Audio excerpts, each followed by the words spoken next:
day everyone, we are the reporter from Group 3. Today, we are going to report and present to all of you our topic. Our topic is all about the Region 6, or what we call the Western Visayas region. Western Visayas region is comprises of two islands, the Panay and Guimaras, and it is also composed of four provinces, the Aklan, Antique, Capiz, and Iloilo. First in our topic is the island of Panay. Panay is famous for its islands and also their beaches. Panay is also famous of their food delicacies. The first one is the kinilaw. Kinilaw is a raw seafood dish that relies on vinegar. Kinilaw is also sometimes called kilawin.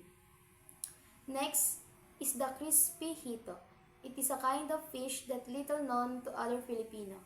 Crispy hita is like a crispy fish, but the famous in there is the fish they use, the hito or catfish. Third is the squid sisig. They grill the squid for a few minutes to make the texture of the skin less slimy. Then they chop it and add the other seasonings. Fourth is the kilawin, puso ng saging. It is involving banana blossoms and it is a simple recipe to every Filipino. Last is the sinanglay na tilapia. It is wrapped in leafy vegetables and cooked in coconut milk. Next in my report is the island of Guimaras. Guimaras is an island province in the Philippines that located in the Western Visayas region. Guimaras is also famous for their food delicacies. The first one is the mango sinigang con lechon. This is just like the typical sinigang that every Filipino eaten, but the special in their sinigang is the meat they use is the pork lechon, and also they are putting some mango to add flavor. Next is the mango beef bulalo. This is the kind of bulalo soup with beef meat and mango to give other side of taste. The third one is the mango chicken adobo. This dish is like the others, but the one that make it special is they add a sweet mango to their dish to add some flavor. The bangus sisig with mango. So just like the other boneless bangus sisig, it is same to others, but they add mango to make the taste special. The last one is the bacareta. The bacareta is the same with caldereta, but the people in Guimaras, they not using pork, but they are using cow meat. And that's the reason why it is famous in Guimaras. Guimaras, the island province, is famous in producing the sweet mango in the Philippines. These are the some examples of mango product from Guimaras. The first one is the mango pizza. They are made of pizza with some mango toppings that make it special and add another flavor of it. The next one is the mango tart. It is a buttery crust and a creamy mango filling. The last is the mango bizcocho.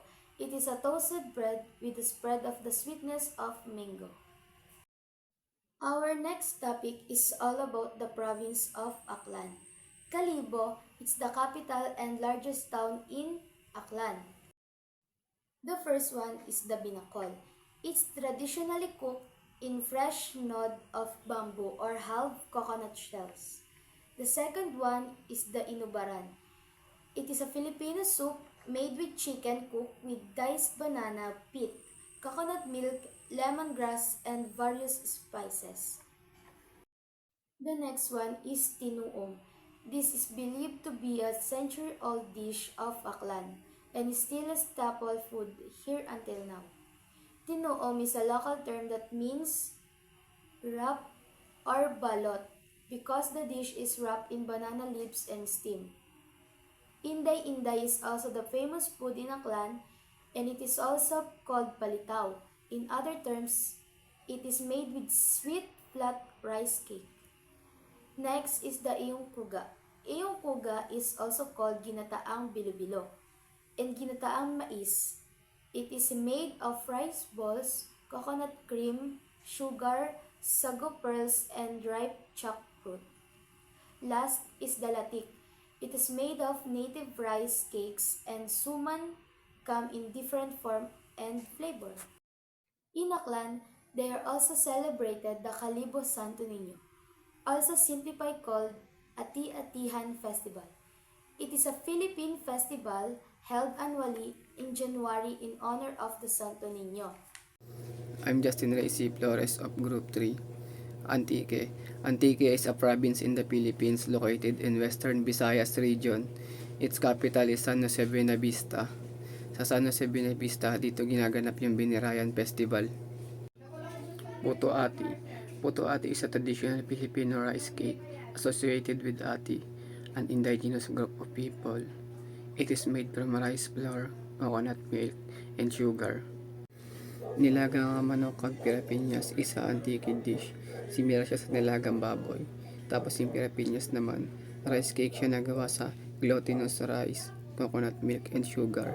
Sabay babalutin sa daon ng saging. Banag, isa isang seafood na madalas niluto sa gata ng nyog. Tapos nilalagyan ng konting pampalasa, tsaka malunggay.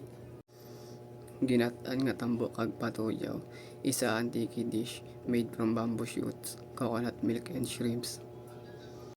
Himugo. Himugo is a traditional antique dish made from cassava, coconut milk, and sugar. Capiz. Capiz is a province in the Philippines, also known as seafood capital of the Philippines. Uga. Uga is a Capiz dried fish. Similar siya sa tuyo or daing. Diwal. Diwal is a Capiz seafood delicacies, also known as angel wing seashell. May iba't ibang way sa pag-prepare ng diwal, gaya ng grilled, steam, and soup. Crab. Crab is a Capiz seafood delicacies. May iba't ibang way yung taga-Capiz sa pag-prepare ng crab, gaya ng ginataang alimango na nagkokompo sa coconut milk, sitaw, kalabasa, and malunggay. Barquillos. Barquillos is a Capiz exported product known for being thin, crispy, and having a sweet flavor. It is made from all-purpose flour, egg whites, and sugar.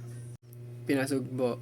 Pinasugbo is also a Capiz exported products made from thinly sliced banana, then deep fried and coated with caramelized sugar and topped with sesame seed. Iloilo. Iloilo is known for its well-preserved historical sites and the birthplace of Lapas Bachoy and Pansit Mulo. Lapas Bachoy. Lapas Bachoy is a traditional Filipino noodle soup that originated from Lapas district of Iloilo City. It is made from egg noodle, meat, and chicharon. Pansit Mulo. Pansit Mulo is also a traditional Filipino noodle soup that originated from Mulo district of Iloilo City. It is also made from egg noodle, wontons, and garnished with green onions. Valenciana. Valenciana is a Iloilo delicacies similar to Spanish Pela Valenciana.